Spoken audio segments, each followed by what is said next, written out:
नमस्कार दोस्तों। शरद पूर्णिमा 16 अक्टूबर को मनाई जाएगी। वहीं इस दिन रवि योग भी बन रहा है। शरद पूर्णिमा का महत्व, इस दिन शरद पूर्णिमा पर रवि योग बन रहा है। हम आपको इसकी तिथि, शुभ मुहूर्त और खीर का महत्व भी बताएंगे। शरद पूर्णिमा साल में एक बार आती है। शरद पूर्णिमा का व्रत आश्विन माह के शुक्ल पक्ष की चतुर्दशी के दिन मनाया जाता है। शास्त्रों में शरद पूर्णिमा का विशेष महत्व बताया गया है, क्योंकि इस दिन चंद्रमा अपनी 16 कलाओं से युक्त रहता है। वैदिक पंचांग के मुताबिक हर साल शरद पूर्णिमा का व्रत आश्विन माह के शुक्ल पक्ष की चतुर्दशी के दिन रखा जाता है। इस दिन माँ लक्ष्मी और भगवान विष्णु की आराधना की जाती है। साल में शरद पूर्णिमा 16 अक्टूबर को मनाई जाएगी। वहीं इस दिन रवि योग बन रहा है, जिससे इस दिन का महत्व और बढ़ गया है। आइए जानते हैं तिथि और पूजा का शुभ मुहूर्त। शरद पूर्णिमा 2024 तिथि और शुभ मुहूर्त इस प्रकार है।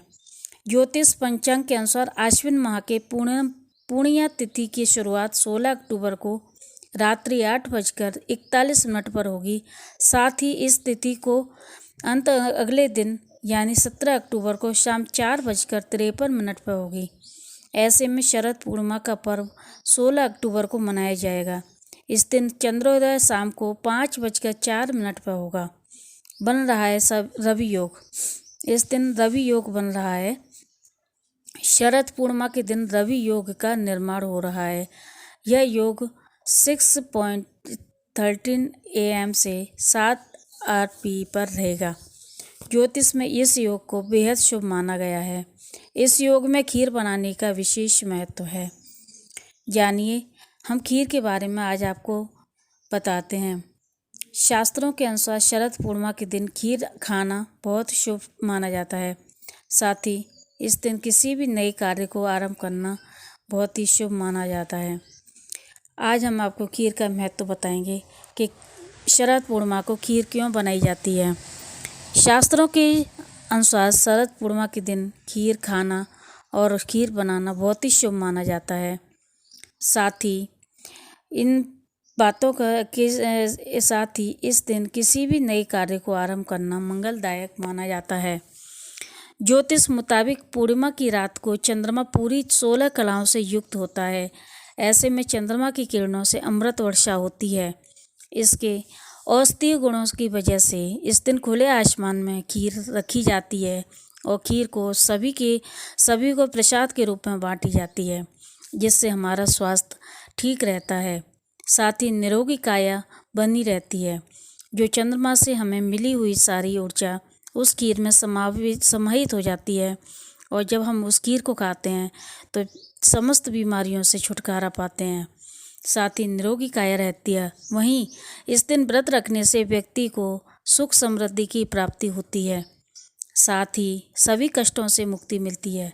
साथ ही शरद पूर्णिमा का व्रत रखने के बाद पूर्णरात्रि देवी हिंदू धर्म में शरद पूर्णिमा की रात को बहुत खास माना जाता है, क्योंकि इस रात चंद्रमा पूरी तरह चमकता है, यानी चंद्रमा 16 कलाओं से परिपूर्ण होता है। इस दिन व्रत करने से व्यक्ति को सुख समृद्धि आती है। हिंदू धर्म में हर साल अश्विन माह की शुक्ल पक्ष की चतुर्दशी को शरद पूर्णिमा मनाई जाती है।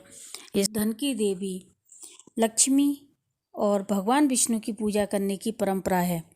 हिंदू धर्म में शरद पूर्णिमा की रात को बहुत खास माना जाता है, क्योंकि इस दिन रात चंद्रमा पूरी तरह चमकता है, यानी चंद्रमा 16 कलाओं से परिपूर्ण होता है। इस दिन व्रत करने से व्यक्ति को सुख समृद्धि की प्राप्ति होती है। माना जाता है कि शरद पूर्णिमा पर पूजा करने से घर में सौभाग्य और समृद्धि आती है, और चांदनी रात में खीर खाने से स्वास्थ्य का लाभ होता है। इस दिन मंदिर के दर्शन करने से आपका मन शांत होगा। शरद पूर्णिमा पर आध्यात्मिक विकास के लिए बहुत अच्छा अवसर है। शरद पूर्णिमा के दिन हम क्या करें? शरद पूर्णिमा को चंद्रमा को जल चढ़ाएं, मंत्रों का जाप करें और देवी लक्ष्मी की धन के लिए प्रार्थना करें। चंद्रमा के जल चढ़ाने के बाद मंत्रों का जाप करने के बाद घर में दीपक जलाएं। इससे घर में सकारात्मक ऊर्जा आएगी। देवी लक्ष्मी और भगवान विष्णु के मंत्रों का जाप करें। धार्मिक ग्रंथ पढ़ें। जरूरतमंदों को दान दें। नकारात्मक विचारों को अपने मन में न आने दें। किसी से विवाद ना करें, क्रोध ना करें, आपको झूठ नहीं बोलना चाहिए। इस दिन हमें विशेष बातों का ध्यान दें। शरद पूर्णिमा के दिन भूलकर भी तामसिक भोजन न करें। साथ ही इस दिन लहसुन और प्याज का सेवन भी वर्जित माना जाता है। इस दिन काले रंग का प्रयोग न करें, काले कपड़े न पहने, चमकीले सफ़ेद कपड़े बेहतर रहेंगे। शरद पूर्णिमा पर चंद्रमा की रोशनी में रखी खीर को खाने से हमारा स्वास्थ्य शुद्ध रहता है एकदम। शरद पूर्णिमा के दिन भूलकर भी तामसिक भोजन न करें, इस बात का हमें विशेष ध्यान रखना है। इस दिन वृंदावन में बांके बिहारी जी के मंदिर में सभी लोग चांदी की बांसुरी चढ़ाते हैं, क्योंकि इस दिन हमारे वृंदावन के बिहारी जी बांसुरी धारण करते हैं। इस दिन बहुत सारी उनके लिए बांसुरी दूर दूर से लोग गिफ्ट करते हैं, उनको देते हैं। और हमारे जो वृंदावन के बिहारी जी हैं वो आज ही के दिन यानी शरद पूर्णिमा के दिन ही सफ़ेद पोशाक पहनकर और चांदी की बांसुरी धारण करके सबको आशीर्वाद प्रदान करते हैं। आपने देखा होगा कि मंदिर में दूर दूर से लोग उनके लिए बांसुरी भेजते हैं, और अगर वो नहीं आ पाते हैं तो उनके लिए खूब सारी बांसुरी उनको अर्पित करते हैं, क्योंकि बांसुरी बिहारी जी को बहुत पसंद है। उन्होंने एक दिन ये बांसुरी धारण करने का समय निश्चित किया है, क्योंकि उन्होंने जब राधा जी से विरह हुआ था तब उन्होंने बांसुरी छोड़ दी थी। अब शरद पूर्णिमा के दिन उनको बांसुरी धारण कराई जाती है, और इस दिन सभी वृंदावन में दर्शन करने के लिए, बिहारी जी के दर्शन करने के लिए काफ़ी भीड़ उमड़ती है। इस दिन सभी जगह, सभी मंदिरों में भगवान राधे कृष्ण की पूजा होती है। आप सभी को मेरी तरफ से शरद पूर्णिमा की बहुत बहुत शुभकामनाएं।